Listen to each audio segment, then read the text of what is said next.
And our newest sponsor, Stream Supply Co. Got all your streaming needs, everything you can think of from keyboards, headsets, microphones, monitors, mice, and webcams, and more. Make sure you go check them out. When you use at checkout code GROCK, GROCK, you will get 5% off any purchase. So, link is in the description, and so is that code. What's up, everybody?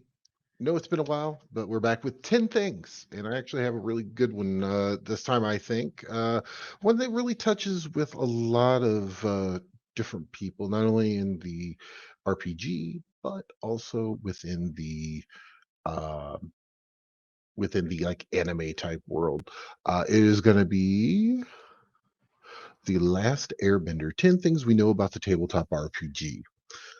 It'll be released sometime here this year, hopefully. Fingers crossed. And let's take a look at it. It looks like it is going to be powered by the Apocalypse. Will be the framework. So I'm not 100% familiar with that, but powered by Apocalypse's design framework for tabletop RPG games, created back in 2010. Uh, Looks like for the game Apocalypse World. Okay. I have heard of that. I've not played that myself. So it has been used as the basis for over 25 years since its inception. The games powered by this framework typically revolve around characters' moves.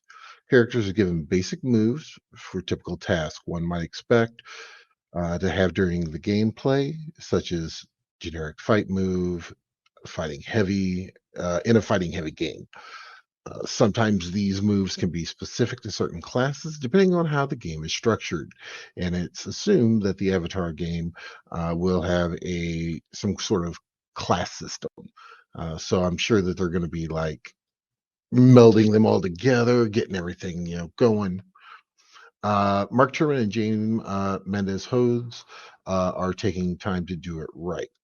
CEO of Magpie Games, Mark Truman, and a lead designer of the Avatar game, James, are being very careful with their approach to creating the game.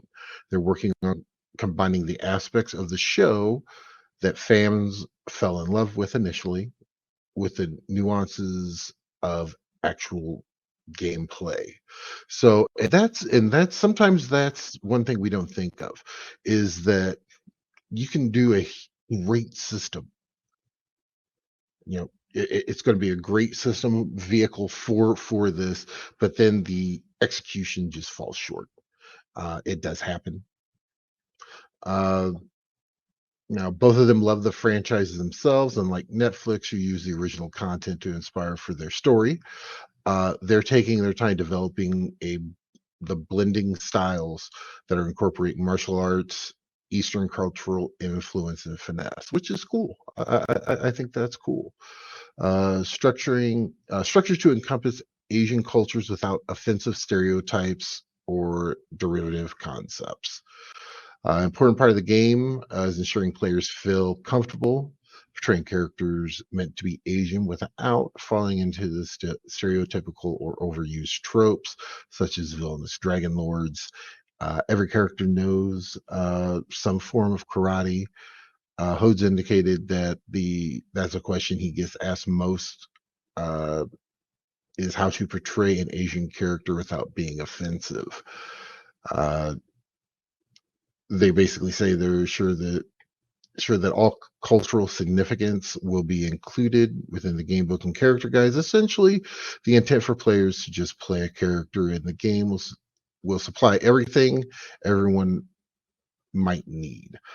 A player need All players need to do is interface with the game material, and the rest will come. So, which is cool. I know there's a lot of folks out there who are, when this was first announced, they were really, really like freaking out with all the crazy tropes that are out there.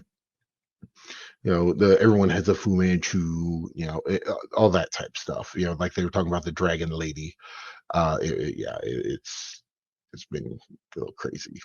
The core book is planned for February, so hopefully this month it should be coming out.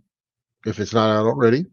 The initial release for the game, uh, and it's coming. This is a slightly dated article, but that's okay.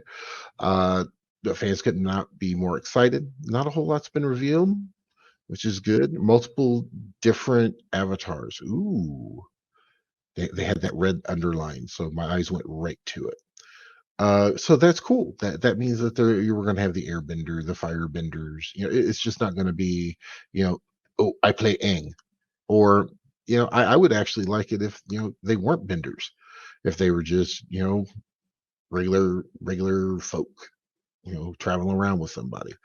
Additionally, well, they've decided that players can't play as actual characters from the shows. The creative team understands that those characters are a huge part of the franchise success. As such, it sounds like the team has dedicated and to integrate canon characters into the game, but without allowing players to use them for gameplay. The first supplemental book, Republic City, is planned for August. So they're going to release it hopefully this month, December or February. Wow, I'm like all kinds of crazy. And then August is going to be the next set. So, in addition to the first book, the creative team already has plans for at least two supplement books, which probably lead to a handful of others if the game is successful. Uh, First expansion book will be called Republic City and largely be focused on Republic City and interacting with its citizens. With so many exciting technological advancements and the palpable tensions between benders and non-benders, playing in the city could be interesting parallel to the real world. While there is no benders in the real world, technology plays a huge role. There will always be haves and have-nots. So that should be cool. So the second book is set for February 2023. So be okay. So they're going to do the initial release February 22, August of 22, and then February of 23, which is a Spirit World. So second release will be called Spirit World, which obviously focuses heavy on the spirit world and more than likely interacting with spirits. Perhaps players may be able to play during the time of the harmonic convergence and must either help depending on their alignment. Rava and Vatu. However, considering the spirit world isn't really explored all that much in the shows, uh, or at least until the LOK, definitely Akora, the creative team has many use the opportunity to blow the spirit world completely wide open. After all, the spirit world is assumed to encompass the same space as the mortal world, and fans simply get a get a look at it. Elemental blending will be more unique than tabletop RPG moves or attacks. So the creators have indicated the moves as characters will be a bit more relaxed than standard D&D gameplay. For example, if one is a firebender, they won't have to roll the dice every time if they want to want to firebend. Or characters who are non-benders but tech savvy don't have to roll successful turn on a Saddlemobile, which is kind of cool. You can just kind of explain it out. Do more of the theater of the mind. You can explain what you're doing. I'm down with that. So as long if you explain it good enough, you know that's awesome. Um, this will certainly open things up for players and make it more fun than typical roll for everything. Such games as D&D allow character to utilize their specialties. Makes a lot more sense than subjecting a master bender to a roll of the dice for a completely menial task. Exactly. So, like a firebender wants to light wants to light everything for the campfire. You know, you're not going to make them roll for that. Done. Yeah, done. The game will include five playable avatar eras, so which is very interesting. So one era will center around Aang. Another will focus with Korra. Additionally, the eras of avatars Roku and Kyoshi will be playable. These two are some of the other more popular avatar among fans after Aang and Korra, of course. The fifth area is the time during the 100-year war, 100-year war when Aang is frozen in ice. Each era has potential for incredible campaigns, though fans are certainly hoping for an Avatar Win era down the line. Hybrid animals and canon characters will be included. So cute. Um, Another exciting part of the game is that the incredibly unique animals will be part of this as well.